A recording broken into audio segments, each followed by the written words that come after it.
আসসালামু আলাইকুম। আজকে আমি আছি নব থিয়েটার বঙ্গবন্ধু মিলিটারি মিউজিয়ামে। সম্পূর্ণ আনাচে কানাচে দেখাবো আপনাদেরকে, সবাই সাথে থাকবে।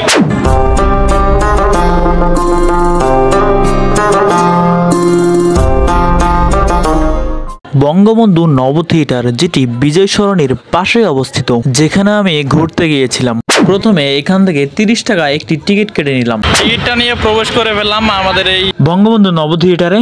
প্রবেশ করে প্রথমে চোখে পড়বে এরকম একটি শিশু পার্ক, যেখানে শিশুরা খেলাধুলা করে থাকে। শুধু শিশু নয়, বড়রাও খেলাধুলা করে। এটি নব থিয়েটারের পূর্ব পাশ, দেখতে পুরোই আধুনিক লাগে। বঙ্গবন্ধু নব থিয়েটারের সামনে এরকম রাস্তা রয়েছে হাঁটার জন্য। বাইরে থেকে দেখলে গোল একটা জিনিস মনে হয়। এই নব থিয়েটারে প্রতিদিন প্রায় 2 থেকে 300 দর্শনার্থী দেখতে আসেন। যেমন এরাও আসছে। দেখুন, তারা টাইমিং দিয়ে ছবি তুলতেছে, ওই যেখানে মোবাইলটা। ভিতরে প্রবেশ করেই মনে হলো যে আমি এখন কি দেখতে চাই। এই নব থিয়েটারে মাটির নিচে রয়েছে আরো দোতলা। একতলা নেমে দেখি এরকম একটি বিশ্রাম নেওয়ার জন্য চেয়ার টেবিল বেছানো রয়েছে। চলুন তাহলে আরো একতলা নিচে নামা যাক। সিঁড়িটি গোল, তাই মাথা ঘুরে। এখানে প্রতিবন্ধীদের জন্য আসার ব্যবস্থা রয়েছে, যেমন তারা এদিক দিয়ে হুইল চেয়ার দিয়ে আসতে পারবে।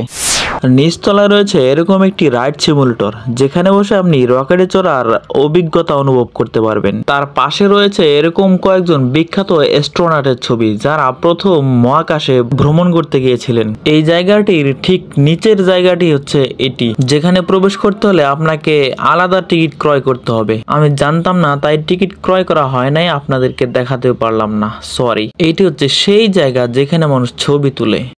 নিচে দেখা শেষ, এবার আমি উপরে যাব কিছু দেখার জন্য। সবাই সাথেই থাকবেন কিন্তু। নিচ থেকে ছাদের এই ডেকোরেশনটি দেখলে অসাধারণ লাগে।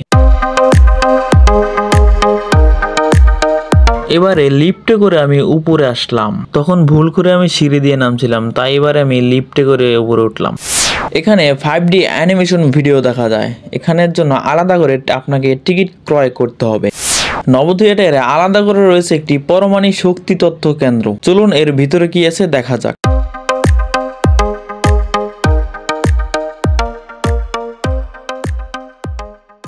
এর ভিতরে রয়েছে একটি পরমাণু শক্তি গেম, যেটি যত ঘোরাবেন তত পয়েন্ট উঠবে।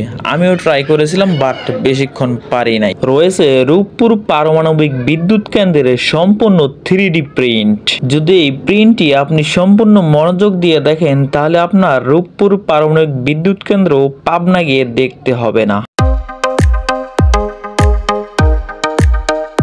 এখানে একটি সেফটি মডেল রয়েছে, যেটি নিজে চালানোর জন্য নিষেধ রয়েছে, বাট আমি কিন্তু নিজে একবার চাপ দিয়ে দিলাম। পরে দেখা যাক কি হয়। এটি উঠে লাল বাতি জ্বলে গেল। আমি তো ভয়ে পেয়ে গিয়েছিলাম। 30 টাকা দিয়ে টিকিট কেটে মনে হলো না যে আমি কিছু দেখতে পারলাম।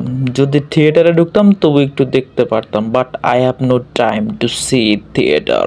উপর থেকে দেখলাম যেখানে মহাকাশের 8টি গ্রহ ঝুলানো রয়েছে। আপনি যদি গ্রহ না চেনেন, তাহলে এখানে গিয়ে চাপ দেবেন, তাহলে ওই যে ওখানে আপনার বল জ্বলবে যে কোন গ্রহে আপনি চাপ দিয়েছিলেন। দিনের আলোয় এটি বেশি ভাসে না। থিয়েটার থেকে বেরিয়ে চলে গেলাম মিলিটারি মিউজিয়ামে, বাট এই মিলিটারি মিউজিয়ামটি পুরোই অফ ছিল।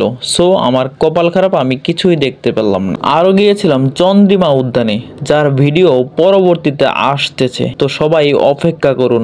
Follow me.